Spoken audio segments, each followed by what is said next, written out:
Quand je me suis passionné pour le rap, au début, j'ai cru y trouver un certain réconfort. De nombreux textes exprimaient ce que je ressentais, et même plus encore. Je m'en rends compte maintenant, j'avais un dangereux penchant pour les morceaux les plus tristes, ce qui disait à quel point le monde était pourri et les gens mauvais. J'entretenais mon mal d'être à coups de chansons désespérées.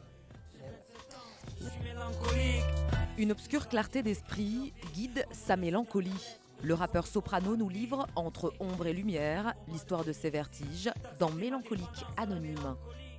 Ce livre, je l'ai fait pour donner de la force aux jeunes, pour leur dire que même si tu passes des très mauvais moments dans ta vie, il n'est jamais trop tard, tu peux être en haut, tu peux réussir et tu peux être quelqu'un de bien.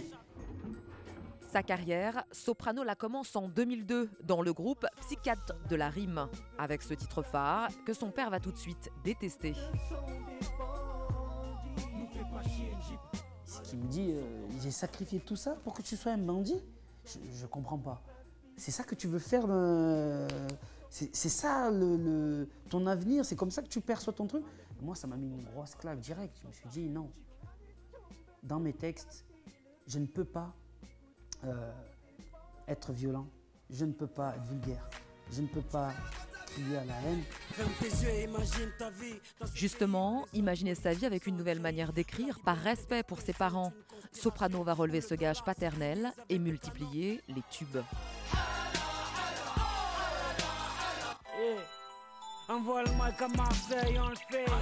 Pour les mecs en bas des blocs, on le fait. À cette époque-là, aujourd'hui, je peux le dire, c'est plus facile parce que maintenant, je m'assume plus.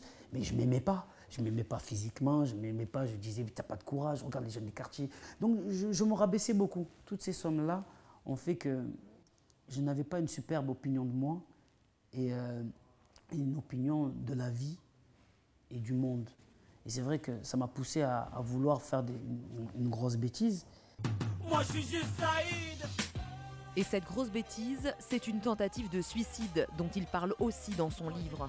Soprano sera sauvé par un éclair de conscience, celui qui mêle ses origines comoriennes à sa foi religieuse.